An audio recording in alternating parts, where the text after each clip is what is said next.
আসসালামু আলাইকুম ওরহমতুল্লাহি ওবারাকাতু।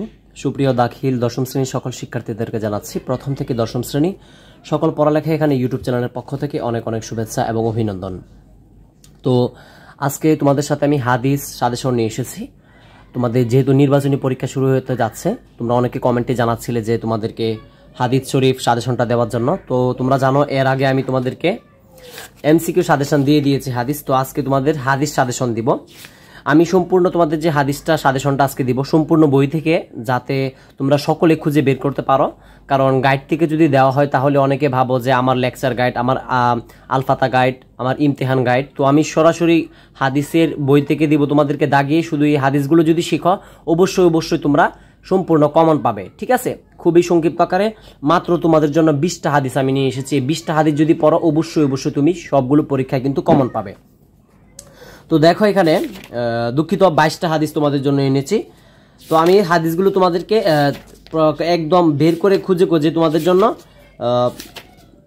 যাতে তোমাদের সহজ হয় সেই জন্যই কিন্তু একদম বের করে দেখাবো, যাতে তোমরা এই হাদিস নিয়ে যাতে তোমাদের এই কথা বলতে না হয় যে আমার তো গাইড নেই, আমি খুঁজে পারবো না, আমি পড়তে পারবো না। একদম বইয়ে যে নাম্বারগুলো আছে তোমরা হাদিস বইটা নিবে, আমি একদম ফিসটা সহ তোমাদেরকে বলে দিব। আশা করতে পারি তোমরা অবশ্যই কিন্তু পরীক্ষায় কমন পাবে। তো দেখো তোমাদেরকে সকলকে বলবো, যারা তোমরা ভিডিওটি দেখছো তোমরা সকলে একটু কষ্ট করে তোমাদের যে হাদিস নাম্বার রয়েছে, হাদিস নাম্বার তোমরা 20 নাম্বার পৃষ্ঠায়, হাদিস শরীফ 20 নাম্বার পৃষ্ঠায় দেখো, এই যে 20 নাম্বার পৃষ্ঠায় 2 নাম্বার হাদিসটা দেখবা। ঠিক আছে, এটা ভেরি ইম্পর্টেন্ট। দেখো এই যে 20 নাম্বার হাদিসটা আছে, দুঃখিত 20 নাম্বার পৃষ্ঠার 2 নাম্বার হাদিসটা দেখবা। তারপরে তোমাদেরকে দেখতে হবে অবশ্যই এই যে 3 নাম্বার হাদিসটা, 20 নাম্বার পৃষ্ঠার 3 নাম্বার হাদিসটা দেখতে হবে। তারপরে দেখি আমরা এই 5 নাম্বার হাদিসটা দেখতে হবে। সবগুলো ভেরি ইম্পর্টেন্ট, যে কারণে কিন্তু আমি তোমাদেরকে এই দেখো এই 5 নাম্বার হাদিসটা বহুবার পরীক্ষায় এসেছে। তো আমরা একটু হাদিসটা যদি দেখি, আমি একটু বলছি। এই হাদিসটা আমি বললাম যে তোমাদের পরীক্ষায় থাকবে 5 নাম্বারটা, একদম শিওর। মূল কথা হলো আমি তোমাদের কাছকে যে হাদিসগুলো দিব সবগুলোই তোমরা যদি ভালো করে শিখো অবশ্যই পরীক্ষায় কমন পাবে। তার মধ্যে আমি বলে দিলাম এই 5 নাম্বার হাদিসটা তোমার পরীক্ষায় থাকবে, তুমি বাংলাদেশের যে কোনো প্রতিষ্ঠানের হো না কেন। আমি একটু হাদিসটা বলি। আন আবি হুরায়রা রাদিয়াল্লাহু তাআলা আনহু ক্বালা রাসূলুল্লাহ সাল্লাল্লাহু আলাইহি ওয়াসাল্লাম, ঠিক আছে, আলাইহি ওয়াসাল্লাম, ইউসাল্লিমু রাকিবু আলা মাশি ওয়াল মাশি আলাল কাঈদি ওয়াল কলিলু আলাল কাসীর। তো এই হাদিসের অর্থটা আমরা যদি দেখি, এটা ভেরি ইম্পর্টেন্ট। এটা ধরো তোমাদের পরীক্ষায় থাকবেই। হযরত আবু হুরায়রা রাদিয়াল্লাহু তাআলা হইতে বর্ণিত, হযরত রাসূল সাল্লাল্লাহু আলাইহি ওয়াসাল্লাম ইরশাদ করেছেন, আরোহী ব্যক্তি পথব্রজে গমনকারী ব্যক্তি উপবিষ্ট ব্যক্তিকে এবং কম সংখ্যক লোক অধিক সংখ্যক লোককে সালাম দিবে। এই যে 5 নম্বর হাদিসটা, এটা তোমরা একদম ভালো করে শিখবা। ঠিক আছে, তারপরে আমরা চলে যাব তোমাদের 16 নম্বর হাদিসটাই। এই 16 নম্বর হাদিসটাও ভেরি ইম্পর্টেন্ট, তোমরা 16 নম্বর হাদিসটাও ভালো করে দেখবা। এই দেখো এটাও তোমাদের পরীক্ষায় থাকবে, এটাও আমি শিওর। অনেকে হয়তো তোমরা ভাবছো যে আমাদের তো ইমতিহান থেকে প্রশ্ন করা হবে, লেকচার থেকে প্রশ্ন করা হবে, আলফাতা থেকে প্রশ্ন করা হবে। মাথায় রাখবা এগুলো কিন্তু কোম্পানি, মানে তারা বইয়ের অনুরূপ গাইড তৈরি করে। মূল কথা হলো বই থেকে সবকিছু নেই, তোমাদের কিন্তু মেইন জিনিস হলো এই বইটা। এই বই থেকে তারা প্রশ্ন তৈরি করে, তো তোমরা শুধু গাইড করো। তো তোমাদের এইগুলো যদি পড়তে পারো, এই যে 16 নম্বর হাদিসটা দিলাম, আমি তোমাদেরকে চ্যালেঞ্জ দিয়ে বললাম এই হাদিসটা তোমাদের থাকবে পরীক্ষাতে, তুমি দেখে নিও। কারণ কেন যে থাকবে আমি যদি একটু বলি তাহলে তোমরা বুঝতে পারবা। এই হাদিসটা মূলত হযরত আলী রাদিয়াল্লাহু তাআলা থেকে বর্ণিত হয়েছে, এবং এটা মূলত বোঝাচ্ছে একজন মুসলমানের উপর আরেকজন মুসলমানের কয়টি হক। এটা বারবার পরীক্ষায় আসে। এর আগে যে দাখিল 2024, 22, 23 সবসময় কিন্তু এই হাদিসটা থেকেছে, সবসময় এসেছে। তো তোমাদের নির্বাচনী পরীক্ষা কিন্তু এটা থাকবে, কোনো সন্দেহ নাই। ঠিক আছে, এটা ভালো করে তোমরা 16 নম্বর হাদিসটা একটু দেখে নিবা। তারপরে দেখবা যে 22 নম্বর হাদিসটা, এই 22 নম্বর হাদিসটাও অনেক গুরুত্বপূর্ণ একটা হাদিস। এই 22 নম্বর হাদিসটা দেখো, আমি 22 নম্বর হাদিসটা একটু তোমাদেরকে বলে দিব। এটাও তোমরা ভালো করে দেখবা, এটাও পরীক্ষার আসার অনেক সম্ভাবনা রয়েছে।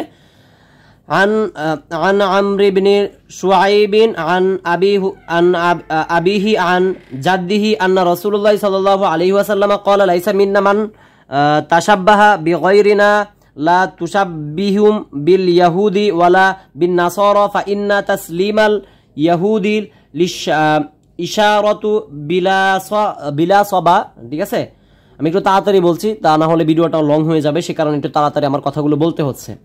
বিলা সাবিই ওয়া তাসলিমানাস সরা আল ইশারাতুল বিল কুফি, ঠিক আছে। আশা করি তোমরা বুঝতে পারছো। এই 22 নম্বর হাদিসটা আমি দাগিয়ে দিলাম তোমাদের বইয়ের 34 নম্বর পৃষ্ঠার 22 নম্বর হাদিসটা ভালো করে শিখে নেবা। তারপরে যদি তোমাদের কিছু জায়গায় কোনো জায়গায় যদি বুঝতে যদি অসুবিধা হয় অবশ্যই কমেন্টে জানাবে। আর যদি কারো যদি আরো বিশেষভাবে তোমাদের বুঝার যদি ইচ্ছা হয় বা তোমরা যদি আরো বেশি জানতে চাও, কোনো প্রশ্ন থেকে থাকে, আমার এই ভিডিওর ডিসক্রিপশন বক্সে আমার হোয়াটসঅ্যাপ নাম্বার দেওয়া থাকবে, তোমরা যোগাযোগ করতে পারো, ঠিক আছে। হোয়াটসঅ্যাপ নাম্বার দেওয়া থাকবে ডিসক্রিপশন বক্সে। তোমাদের যদি কোনো প্রশ্ন থেকে থাকে অবশ্যই জিজ্ঞাসা করতে পারো। তারপরে দেখি আমরা তোমাদের জন্য আমি 42 নম্বর আর হাদিস রয়েছে। 42 নম্বর হাদিসটাও ভেরি ভেরি ইম্পর্টেন্ট। তোমরা 42 নম্বর হাদিসটাও দেখবা, খুঁজে বের করে দিচ্ছি। এই যে দেখো 42 নম্বর হাদিসটা কতটুকু ইম্পর্টেন্ট। এই যে এই 42 নম্বর হাদিসটা তোমরা অবশ্যই অবশ্যই ভালো করে, দুঃখিত, এই যে 42 নম্বর যে হাদিসটা দেখো, এই 42 নম্বর হাদিসটা ভালো করে পড়বা। এই হাদিসটা অনেক গুরুত্বপূর্ণ একটা হাদিস। আমি শুধু হাদিসটার বাংলা অর্থটা বলছি। দেখো, হযরত জাবের রাদিয়াল্লাহু তাআলা হতে বর্ণিত, তিনি বলেন, আমার পিতার কিছু ঋণের ব্যাপারে আমি হযরত নবী করিম সাল্লাল্লাহু আলাইহি ওয়াসাল্লামের খেদমতে আসলাম অথবা দরজায় করা থাকাত করলাম। এটা ভেরি ভেরি ইম্পর্টেন্ট ভাই। আমি আবারও বলছি, তোমরা যারা ভিডিওটা দেখছো, আমি আবারও বলছি, সম্পূর্ণ তোমাদের জন্য বই থেকে শুধু আজকের হাদিসের ভিডিওটা করেছি, যাতে কারো এই প্রশ্নটা না করতে হয় যে আমার গাইড নেই। একদম দেখো সব ক্লিয়ার দেখা যাচ্ছে, আর সকলের কাছে এই বইটা আছে, কারণ এটা সরকার থেকে তোমাদেরকে সকলকেই দেয়, ঠিক আছে, পাঠ্য বই। এই বই থেকে তোমাদের প্রশ্ন করা হয়, তো গাইডের কোনো প্রশ্ন এখানে আসে না। এটা ভালো করে শিখবা অবশ্যই অবশ্যই। কিন্তু এই হাদিসটা আসার মতো একটা হাদিস, বারবার পরীক্ষায় এটা আসে, ঠিক আছে, এটা বারবার পরীক্ষায় আসে। 42 নম্বরের পর আমি বলবো তোমাদেরকে 46 নম্বর হাদিসটা দেখবা। এই যে 46 নম্বর হাদিসটা, এটাও কিন্তু ভেরি ভেরি ইম্পর্টেন্ট একটা হাদিস, এটাও তোমরা ভালো করে দেখে নিবা, ঠিক আছে। এই যে 46 নম্বর হাদিসটা ভালো করে দেখবা। তারপরে আমরা দেখি তোমাদের জন্য আর একটা হাদিস হবে 68 নম্বর হাদিস চলে যাব আমরা। আমি বলছি, তোমরা যদি কোনো জায়গায় যদি বুঝতে অসুবিধা হয় অবশ্যই কমেন্টে জানাবে, আমি রিপ্লাই দেওয়ার চেষ্টা করব। আর কারো যদি বিস্তারিত কিছু জানতে ইচ্ছে হয়, ডিসক্রিপশন বক্সে হোয়াটসঅ্যাপ নাম্বার দেওয়া থাকবে, জিজ্ঞাসা করতে পারো। কারণ তোমাদেরকে যে পরিমাণ সুযোগ আমি দিচ্ছি, আসলে এভাবে সুযোগ কেউ আসলে এভাবে দেয় না। আমি সবসময় তোমাদেরকে এভাবে সুযোগ দেই, যাতে তোমরা পরীক্ষায় একটা ভালো রেজাল্ট তোমরা পরীক্ষা যাতে পাও, সেই কারণে কিন্তু এভাবে আমি সবসময় তোমাদেরকে বুঝিয়ে থাকি। আর একটা কথা হলো, তোমাদের পরীক্ষার মধ্যে আমার লাইভ ক্লাস থাকবে। তোমাদের প্রতিদিন যে পরীক্ষা হবে, পরীক্ষার আগের দিন ক্লাসে লাইভ ক্লাস থাকবে। প্রত্যেকটা লাইভ ক্লাসে গুরুত্বপূর্ণ থাকবে, 1 ঘন্টা কি 2 ঘন্টা লাইভ ক্লাস চলবে প্রত্যেক দিন। যে পরীক্ষাটা থাকবে তার আগের দিন রাতে, ঠিক আছে। এই লাইভ ক্লাসও করবা, এইগুলো সম্পূর্ণ ফ্রিতে আমি করাবো, কোনো প্রকার গ্রুপে বলবো না যে জয়েন হওয়ার জন্য। তারপরে দেখে যে 68 নম্বর হাদিসটা, এটাও ভেরি ভেরি ইম্পর্টেন্ট একটা হাদিস, এটাও ভালো করে তোমরা শিখে নিবে। এই 68 নম্বর হাদিসটা, ঠিক আছে, 5ম অধ্যায়ের 68 নম্বর হাদিসটা, এটা তোমরা শিখে নিবা। তারপরে দেখবো আমরা 73 নম্বর হাদিস। এই যে 73 নম্বর হাদিসটা দেখো, এই যে 73 নম্বর হাদিসটা, এটাও তোমরা ভালো করে অর্থটা শিখে নিবা, ঠিক আছে। 73 নম্বর হাদিসটা দেখবা। 85, তারপর আমরা 85 নম্বর হাদিসে চলে যাব। আমি শুধু যেগুলো ইম্পর্টেন্ট সেগুলো তোমাদেরকে দিচ্ছি, আর এখান থেকে ইনশাআল্লাহ শতভাগ তোমরা কমন পাবে। এই 85 নম্বর হাদিসটা দেখবা, ঠিক আছে। এই 85 নম্বর হাদিসটাও কিন্তু তোমরা দেখতে হবে। 85 নম্বর হাদিসটাও তোমরা মনে করো যে প্রশ্ন এক প্রকার আউট, মানে ভাইরাল হয়ে গেছে, বলতে পারো যে প্রশ্ন তোমরা একদম পেয়ে গিয়েছো হাতে, ঠিক আছে। আমি যেগুলো দিচ্ছি এগুলো ইনশাআল্লাহ অবশ্যই থাকবে। তারপরে দেখো, আমি তোমাদেরকে বলবো 87 নম্বর হাদিসটা দেখবা। 87 নম্বর হাদিস দেখো, আমি দাগিয়ে দিচ্ছি সবগুলো। তারপরে আমাদের দেখতে হবে 95 নম্বর হাদিসটা। আমি আগে এগুলো তোমার বিশ্লেষণ করে খুঁজে বের করে তারপরে কিন্তু তোমাদের জন্য ভিডিওটা তৈরি করছি, ঠিক আছে। এগুলো কিন্তু আমার মন গড়া তোমাদেরকে দিচ্ছে না, যেটা মন চাই এটা। আমার কাছে একটা লিস্ট আছে, লিস্ট অনুযায়ী তোমাদেরকে দিচ্ছি ইনশাল্লাহ। এগুলো পড়লেই অবশ্যই অবশ্যই তুমি কিন্তু পরীক্ষায় 5টা প্রশ্নের উত্তর দিতে পারবে, মানে 10টা হাদিসের উত্তর তোমরা এইগুলো শিখলে দিতে পারবে। 22টা শিখলে 10টার উত্তর কিন্তু দিতে পারবে পরীক্ষায়, এই এত 200-250 হাদিসের মধ্যে। তো 95 নাম্বার হাদিসটা দেখবা। তারপরে দেখবা হচ্ছে 96 নাম্বার হাদিসটা তোমাদের দেখতে হবে। এটাও ভেরি ভেরি ইম্পর্টেন্ট একটা হাদিস, এই 96 নাম্বারটা, ঠিক আছে। আমি আবারও বলছি, তোমরা যদি কোনো জায়গায় বুঝতে অসুবিধা হয় অবশ্যই কমেন্টে জানাবে, ঠিক আছে। এবং তোমরা যারা আমার ভিডিওটি দেখছো, ইতিমধ্যে আমি MCQ সাজেশন দিয়ে দিয়েছি, তোমরা MCQটা দেখে নিতে পারো। তারপরে দেখা লাগবে আমরা 152 নম্বর হাদিস, ঠিক আছে। 152 নম্বর হাদিসটা আমরা এখন দেখব। এই যে 152 নম্বর হাদিসটা দেখো, এই যে 152 নম্বর হাদিস বইয়ের 138 পৃষ্ঠার 152 নম্বর হাদিসটা ভালো করে শিখবা। তারপরে হচ্ছে 153 নম্বর হাদিস, তোমাদের এখানে দেখো 52 এবং 53 এই দুইটা থেকে একটা পরীক্ষায় তোমাদের থাকবেই, 52 এবং 53 থেকে একটা থাকবেই পরীক্ষায়, যে কারণে দুইটাই আমি এখানে দিয়েছি, দুইটা থেকে একটা পরীক্ষায় থাকার কথা, ঠিক আছে। 52 এবং 53 নম্বরটা দেখবা। তারপরে আমরা সরাসরি চলে যাব 228 নম্বর একটা হাদিসে, 228 নম্বর একটা হাদিসে, কারণ অযথা তোমাদেরকে তো সাজেশন দিলে লাভ নেই, তোমাদের যাতে কাজে আসে, তোমরা যাতে পরীক্ষায় ভালো ফলাফল আশা করতে পারো, সেই জন্যই কিন্তু আমার এভাবে করা। এই যে দেখো, এই যে 228 নাম্বার তোমাদের এটা অষ্টাদশ অধ্যায়ের 228 নাম্বার হাদিসটা তোমরা একটু দেখে নিবা, ঠিক আছে। আমার বইটা ছিঁড়ে গিয়েছে, যে কারণে ভালো করে দেখাতে পাচ্ছি না। এই যে 228 নাম্বার হাদিসটাও তোমরা দেখে নিবা। তারপরে তোমরা অবশ্যই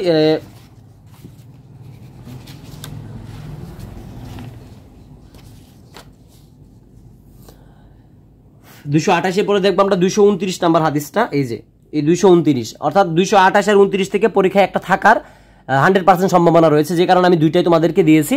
তোমরা 239 পৃষ্ঠার 229 পৃষ্ঠা, ঠিক আছে, অর্থাৎ 239 পৃষ্ঠার 229 নাম্বার হাদিসটাও তোমাদের দেখতে হবে। তারপরে দেখবো আমরা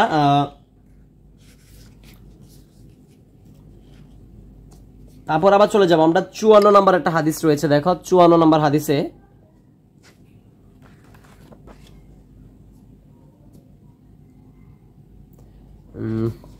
একটু খুঁজে দাঁড়াও, যেহেতু তোমাদেরকে সরাসরি বই থেকে খুঁজে বের করে দিচ্ছে, আমার বের করতে হচ্ছে 54 নম্বর হাদিস।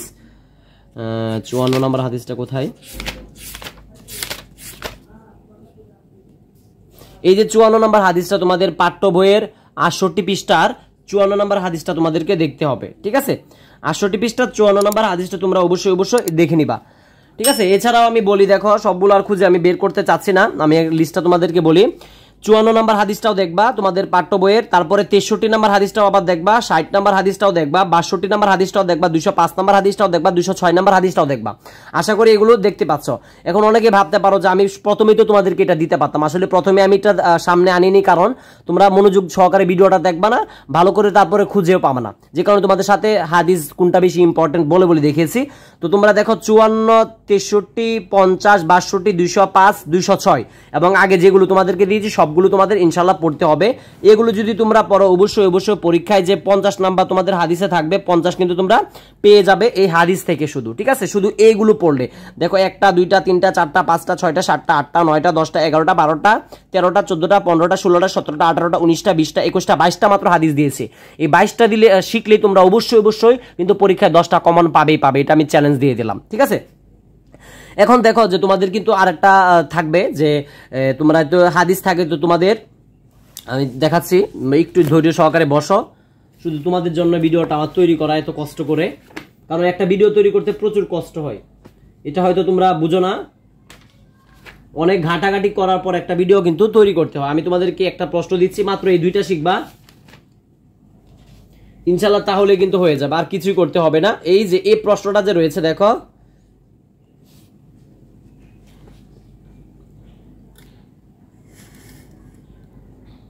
আশা করি ক্লিয়ার দেখতে পাচ্ছ। এই যে গ বিভাগ রয়েছে, এই গ বিভাগের জন্য, অর্থাৎ এখানে তোমরা পরীক্ষায় 10টা নাম্বার পাবে, অর্থাৎ এমসিকিউ থেকে পাবে 40 নাম্বার, এবং তোমরা এমসিকিউ থেকে পাবে 40, এবং তোমরা পাবে 40 নাম্বার পাবে, এবং ওই দিক দিয়ে পাবে আরো 50 নাম্বার, ঠিক আছে। 40 এবং 50 কত হচ্ছে, দাঁড়াও আমরা এই যে দেখো এখানে 1 2 3, এই 3টা প্রশ্ন ভালো করে শিখে যাবা, অবশ্যই এখান থেকে তোমাদের কমন থাকবে।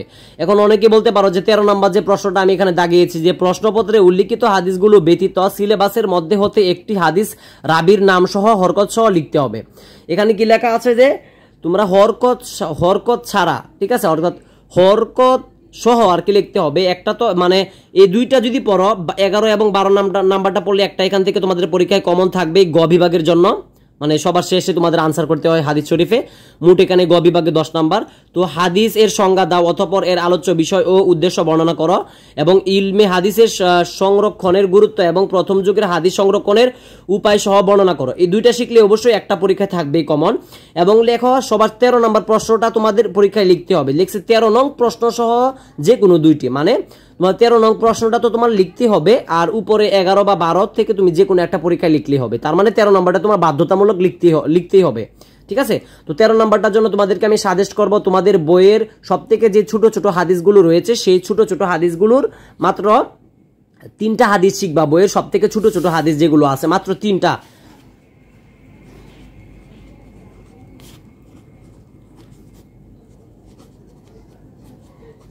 বইয়ের মাত্র যে ছোট ছোট 3টা হাদিস আছে, 3টা হাদিস শিখে নিবা ইনশাল্লাহ। এই 3টা হাদিস শিখলে হয়তো পরীক্ষায় আসবে না, সেগুলো তুমি তুলে দিলেই হবে। মূল কথা হলো তোমাদের প্রশ্নে ব্যতীত, মানে প্রশ্নে যে হাদিসগুলো নেই সেইগুলো ছাড়া তোমার বই থেকে যে কোনো একটা হাদিস লিখতে পারলেই কিন্তু হলো। তার মানে তোমার বইয়ের যে কোনো 3টা হাদিস তুমি দেখে নিবা, সব থেকে ছোট যে হাদিসগুলো রয়েছে তুমি একটু কষ্ট করে খুঁজে বের করে শিখে নিবা।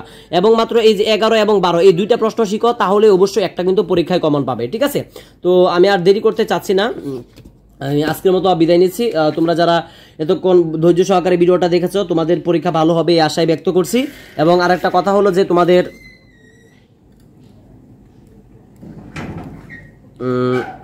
একটু ক্যামেরাটা ডিস্টার্ব করছে, দাঁড়াও। তো দেখো তোমাদের হাদিসে আমি বলতাম মোট 100 নাম্বার থাকে, 100 নাম্বার থাকে মোট হাদিসে। তার মধ্যে তোমাদের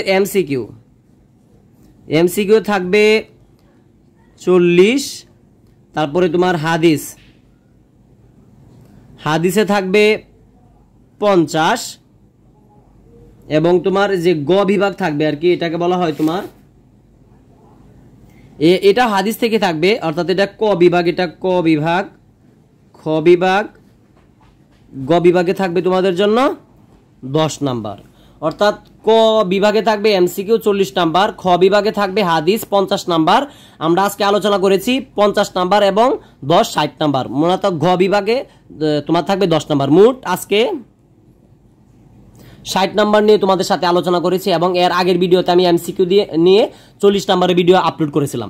তো আজকে আমি বলবো যারা আমার ভিডিওটা মনোযোগ সহকারে দেখেছো এবং যে হাদিসটি দিয়েছি বই থেকে যদি ভালো করে পড়তে পারো, অবশ্যই তোমরা এখান থেকে 60 পেয়ে যাবে। আর আগে যে আমার ভিডিও ছিল এমসিকিউ নিয়ে যে ভিডিওটা আপলোড করেছি এটা দেখলে 40 তোমরা পাবে। মোট কথা হলো 100 নাম্বার তোমরা পরীক্ষায় আনসার করতে পারবে, 100 নাম্বারে আনসার করতে পারবে। আর বাকিটা হলো তোমাদের উপর নির্ভর করছে তোমরা কে কতটুকু বা কিভাবে ভালো করে শিখেছো, ঠিক আছে। তো আমি আর কথা বাড়াচ্ছি না, আজকের মতো আমি বিদায় নিচ্ছি। তোমাদের প্রত্যেকটা পরীক্ষায় ভালো হবে এই আশায় ব্যক্ত করে সকলের সুস্বাস্থ্য কামনা করে আজকের মতো বিদায় নিচ্ছি। ইনশাল্লাহ তোমাদের পরীক্ষার পাশে আমি আছি। তোমাদের যে বোর্ড পরীক্ষা থাকবে 26 সালে, সেই পরীক্ষার আগেও সাজেশন পাবে, এবং নির্বাচনী পরীক্ষার আগে প্রত্যেকটা সাজেশন দেওয়ার চেষ্টা করব। অলরেডি অনেকটি দিয়ে দিয়েছি, এবং প্রত্যেকটা পরীক্ষার আগের দিন রাত্রে লাইভ ক্লাস থাকবে ইনশাল্লাহ। প্রত্যেকটা লাইভ ক্লাসে তোমাদেরকে কিভাবে পরীক্ষায় আনসার করতে হবে, কোনগুলো পড়তে হবে বুঝিয়ে পড়াবো ইনশাল্লাহ। তো আজকের মতো বিদায় নিচ্ছি। আসসালামু আলাইকুম ওয়া রাহমাতুল্লাহি ওয়া বারাকাতুহু।